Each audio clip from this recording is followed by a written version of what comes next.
आज मैं आपको बताऊंगा 313 सीआरपीसी क्या बोलता है, साथ में स्टेटमेंट ऑफ एक्यूज भी आप इसको बोल सकते हो। 313 की स्टेटमेंट को समझने के लिए टोटल 5 पॉइंट्स हैं, इनको आपको समझना चाहिए। और दोस्तों शुरू में ही अगर आप देखते हैं तो यहाँ पर लिखा हुआ इन एवरी इंक्वायरी और trial for the purpose of enabling the accused personally. दोस्तों आपके 313 की स्टेटमेंट पर बहुत सारे सवाल थे हम लोगों से, कमेंट बॉक्स में बहुत सारे सवाल पूछे गए, साथ में व्हाट्सएप भी किया गया कि सर 313 की स्टेटमेंट क्या होती है या फिर क्या होता है एसए स्टेटमेंट ऑफ एक्यूज। आज मैं आपको बताऊंगा 313 सीआरपीसी क्या बोलता है, साथ में स्टेटमेंट ऑफ एक्यूज भी आप इसको बोल सकते हो, और साथ में ही ये भी बताऊंगा इसकी क्या वैल्यू है। ज्यादा कुछ जानने के लिए स्टेटमेंट ऑफ एक्यूज कब होती है, 313 सीआरपीसी क्या बोलता है, दोस्तों बने रहिए हमारे इस वीडियो के साथ। नमस्कार दोस्तों, स्वागत करता हूं फिर एक बार आप सभी का अपने इस यूट्यूब चैनल पर। मेरा नाम है वीरेंद्र वर्मा। जैसा आप सभी जानते हैं, हम इसी तरह की लीगल अवेयरनेस की वीडियोस आपके लेकर आते हैं और आपको बनाते हैं कानूनी जानकार।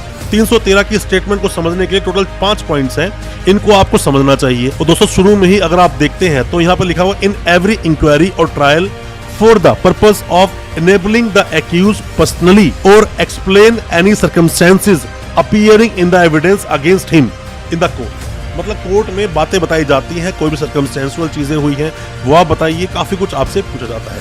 अब इसके टोटल 5 पॉइंट्स है दोस्तों। 5 पॉइंट को समझने के लिए सबसे पहला पॉइंट आप समझिए, शुरुआत होती है मे से। मे क्या बोलता है? मे एट एनी स्टेज, किसी भी स्टेज पर। अभी 313 की बात नहीं हो रही है, किसी भी स्टेज पर विदाउट प्रीवियसली वार्निंग, बिना कोई पहले की वार्निंग दिए गए, क्योंकि 313 का तो आपको पता होता है कि ऐसे होने वाला है, स्टेटमेंट ऑफ एक्यूज होने वाला है। वो बोलता है कोई भी वार्निंग दिए बगैर the accused put such questions, उससे क्वेश्चंस पूछे जा सकते हैं किसी भी स्टेज पर। जज साहब उससे सवाल पूछ सकते हैं और कोर्ट में कंसिडर करेगा कि नेसेसरी है कि नहीं, और वो डिसाइड करेगा ये चीजें नेसेसरी थी कि नहीं।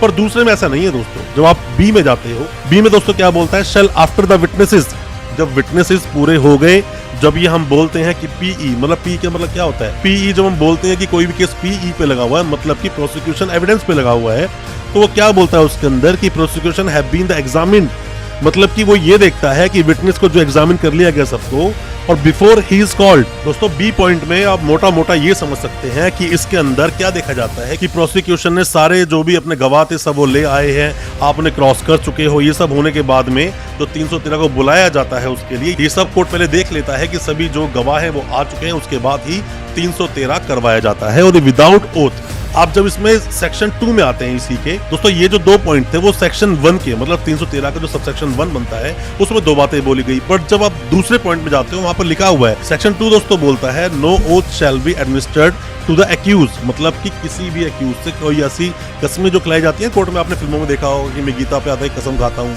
ऐसे भी कुछ ओथ होती है, वो ओथ नहीं माना जाएगा किसी भी तरह से इसमें। और ऐसा भी नहीं है कि जो भी कुछ बातें वो बोल रहा है उसमें वो चीजें उसके अगेंस्ट हो जाए। तीसरे पॉइंट में बोलता है कि कोई भी चीजें जो उसने वहां बोली है उसके अगेंस्ट कोई भी एविडेंस के तरीके से इस्तेमाल नहीं की जाएगी। और साथ में ही कोई भी अगर आंसर अगर वो ना देना चाहे, कोई भी एक्यूज, कोई सवाल उससे पूछा गया वो उसका जवाब नहीं देना चाहता, तो उसको भी उसके लिए बाउंड नहीं है वो। कोई भी फॉल्स आंसर भी अगर उसने दे दिया तो उसके लिए भी उस पर कोई एक्शन नहीं किया जाएगा। इसका सेक्शन जो 4 आता है वो समझने का डिटेल में समझाऊंगा, आपको काफी टाइम लगेगा। 5वां जो इसका सेक्शन है, और साथ में ही जो 313 के जो सीआरपीसी का सेक्शन 5 है उसको दोस्तों अमेंड किया गया बाद में। अमेंड क्यों किया गया? कि पहले बहुत ज्यादा टाइम लगता था कोर्ट के अंदर, जब भी 313 की स्टेटमेंट होती थी बहुत ज्यादा वक्त लगा करता था, बहुत ज्यादा टाइम उसमें जाया करता था। तो उसको शॉर्ट करने के लिए क्या किया गया कि पूरा क्वेश्चनर बनाकर अब एक्यूज को दे दिया जाता है या फिर वकील साहब को दे दिया जाता है, और वो एक रिटन स्टेटमेंट की तरह कोर्ट में सबमिट कर देते हैं। आपने कई सारे मामलों में ऐसा देखा गया होगा कि रिटन स्टेटमेंट की तरह कोर्ट में सबमिट कर दिया जाता है, तो उसको भी एडमिट कर लेते हैं। टाइम को बचाने के लिए ही इन प्रावधानों को लाया गया। 313 में टोटल 5 चीजें हैं, मतलब कि 313 का जो सेक्शन जो है सीआरपीसी का, इसमें जो स्टेटमेंट ऑफ एक्यूज जो होती है, जिसमें कि सवाल जवाब होते हैं एक्यूज के साथ में। कोर्ट सवाल जवाब करता है, मतलब सवाल जवाब पहले से बनाए रखे होते हैं। आप जब कोर्ट में पहुंचते हो तो कई सारी बातें यहाँ पर आपको जो अभी तक ट्रायल में नहीं आई थी, और आपके पास कोई है तो उसे ऐड ऑन करवा भी लेना चाहिए, क्योंकि ये चीजें बाद में काम आती हैं जब पूरा ट्रायल आपका लड़ा जाता है। कन्विक्शन होगा या एक्विटल होगा वो बाद की बात है, पर आपको चीजों को ध्यान जरूर रखना चाहिए। 313 के टोटल 5 सेक्शन से पहले में ही 2 सेक्शंस बने हुए हैं, दोनों के बारे में आपको मैंने बताया।